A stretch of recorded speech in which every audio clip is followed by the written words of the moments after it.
Welcome to law chats Tamil. இன்னைக்கு நம்ம பார்க்க இருக்க topic definitions of contract.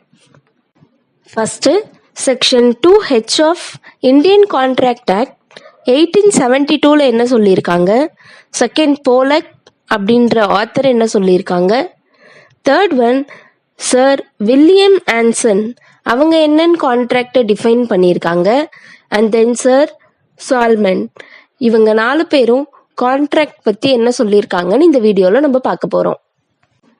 Section 2H of Indian contract act 1872 இதில் a contract as an agreement enforceable by law அப்படின்னு சொல்லியிருக்காங்க. அதாவது ஒரு கான்ட்ராக்ட் அப்படின்றது அக்ரிமெண்ட்டாக இருக்கணும், அந்த அக்ரிமெண்ட் லா மூலியமாக என்ஃபோர்ஸபிள் ஆகிருக்கணும் அப்படின்னு சொல்லியிருக்காங்க. அடுத்தது போலக் அவங்க என்ன டிஃபைன் பண்ணுறாங்கன்னா, it has every agreement and promise enforceable at law is a contract. அதாவது எல்லா விதமான அக்ரிமெண்ட்டும் ப்ராமிஸும் எந்த டைமில் லா மூலியமாக என்ஃபோர்ஸபிள் ஆகியிருக்கோ அதுதான் கான்ட்ராக்ட் அப்படின்னு போலக் டிஃபைன் பண்ணியிருக்காங்க கான்ட்ராக்டை பற்றி.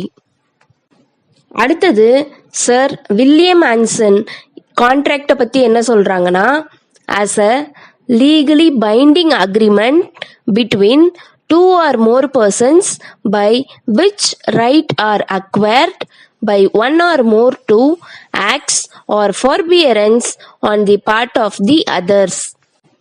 அதாவது சர் வில்லியம் ஆன்சன் என்ன சொல்லியிருக்காங்கன்னா, எந்த ஒரு இடத்துல சட்ட ரீதியாக லீகலி பைண்டிங் அக்ரிமெண்ட், எந்த இடத்துல சட்ட ரீதியாக ஒரு அக்ரிமெண்ட்டை 2 அல்லது அதற்கு மேற்பட்டு இருக்கக்கூடிய நபர்கள், அது இங்கே என்ன சொல்லியிருக்காங்க, 2 or more persons by which rights acquired by, அதாவது 2 அல்லது அதற்கு மேற்பட்டு இருக்கக்கூடிய நபர்கள் ஒரு அக்ரிமெண்ட்டை சட்ட ரீதியாக போடும் பொழுது அது இன்னொருத்தவங்களோட செயல் மூலியமாக கிடைக்கக்கூடிய அந்த பெனிஃபிட்டை தான் இந்த இடத்துல கான்ட்ராக்ட் அப்படின்னு சொல்கிறாங்க. அடுத்தது சால்மண்ட் அவங்க என்னன்னு டிஃபைன் பண்ணியிருக்காங்கன்னா, எ contract is an agreement creating and defining application between the parties. அதாவது ஒரு கான்ட்ராக்ட் அப்படின்றது அக்ரிமெண்ட், அது எதை கிரியேட் பண்ணுது அப்படின்னா defining application between the party, 2 பார்ட்டிக்கு நடுவில் இருக்கக்கூடிய கடமைகளை தான் இந்த இடத்துல கான்ட்ராக்ட் அப்படின்னு சொல்லிட்டு சால்மன் டிஃபைன் பண்ணுறாங்க. இந்த இடத்துல defining application between the party, ஆப்ளிகேஷன்னு சொல்கிறோம் இல்லையா, அப்படின்னா கடமைன்னு அர்த்தம். அப்போது 2 பார்ட்டிக்கு நடுவில் இருக்கக்கூடிய கடமைகளை ஒரு அக்ரிமெண்ட்டாக ஃப்ரேம் பண்ணி நம்ம கொண்டு வந்து கொடுக்கறது தான் கான்ட்ராக்ட்னு சொல்கிறாங்க. அதுக்கு ஒரு எக்ஸாம்பிள் என்னன்னு பார்த்துடலாம். 2 நபர் இருக்காங்க ஏ அண்ட் பின்னு.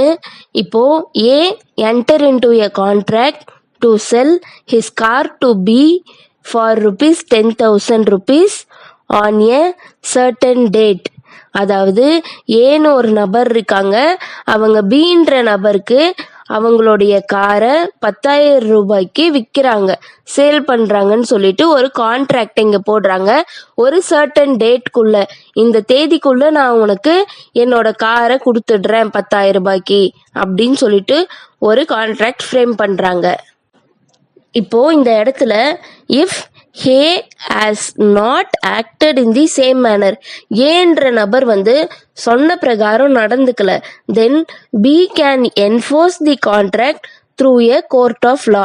பீன்றவங்க ஏக்கு எதிராக வழக்கு தொடுத்து அவங்களுக்கான ரெமிடி என்னவோ அதை அவங்க வாங்கிக்கலாம். ஏன்னா ஏ சொன்னபடி நடந்துக்கல, அவர் போட்ட அந்த ஆப்ளிகேஷனை இவர் கடைபிடிக்கல, இன்ஃப்ரிஞ்ச் பண்ணிட்டாரு, வைலேட் பண்ணிட்டாங்க அப்படின்னு சொல்லிட்டு பீன்ற நபர் கோர்ட் மூலியமா போய் அவங்களுக்கான ரெமிடியை வாங்கிக்கலாம். இதுதான் இவ்வளோ நேரம் நம்ம பார்த்ததுல என்ன சொல்லியிருக்காங்க, ஃபர்ஸ்ட்லயே செக்ஷன் 2H என்ன சொல்றாங்க, ஒரு கான்ட்ராக்ட் அப்படின்றது அக்ரிமெண்ட், அது என்ஃபோர்ஸபிள் பை லாவா இருக்கணும்னு சொல்லியிருக்காங்க. அதே தான் இங்க சால்மண்ட் என்ன சொல்ல வர்றாருன்னா, an agreement creating and defining obligation between the party. எங்க சுத்தினாலும் ஒரு கான்ட்ராக்ட் அப்படின்றது ஒரு அக்ரிமெண்ட்டை குறிக்குது. அந்த அக்ரிமெண்ட் என்ஃபோர்ஸபிள் பை லாவா இருக்குது. அப்போ இது நம்ம பிரசன்ட்ல எப்படி அப்ளிகபிள் பண்ணி பார்க்கணும்னா, 2 நபர்கள் ஒரு கான்ட்ராக்டை ஃப்ரேம் பண்றாங்க. அப்போ ஒருத்தவங்க இன்ஃப்ளூயன்ஸ் ஆகும்போது இவ்வளவு நேரம் நம்ம படிச்சோம் இல்லையா, என்ஃபோர்ஸபிள் பைலான்னு. அப்போ அவங்க அந்த இன்ஃப்ளூயன்ஸ் பண்ற அந்த டைம்ல என்ன அவங்களுக்கு ரெமெடியா கிடைக்குது, கோர்ட் மூலியமா போய் அவங்களுக்கான ரெமெடியா அவங்க வாங்கிக்கலாம். இதுதான் ஒரு கான்ட்ராக்ட் எப்பயுமே ஒரு அக்ரிமெண்டா இருக்கணும். அந்த அக்ரிமெண்ட் என்ஃபோர்ஸபிள் பை லாவா இருந்தா மட்டும்தான் நம்மளால அதுக்கான ரெமெடி என்னவோ அதை வாங்கிக்க முடியும். தேங்க்ஸ் ஃபார் வாட்சிங். லாஸ்ட் வீடியோலயே நம்ம மீனிங் ஆஃப் கான்ட்ராக்ட்னா என்னன்னு சொல்லி பார்த்திருந்தோம். அதோட லிங்க் நான் கீழே டிஸ்கிரிப்ஷன்ல கொடுக்குறேன். அதை கிளிக் பண்ணி மீனிங் ஆஃப் கான்ட்ராக்ட்னா என்னன்னு பார்த்துக்கோங்க. அன்டில் தேங்க்ஸ் ஃபார் வாட்சிங்.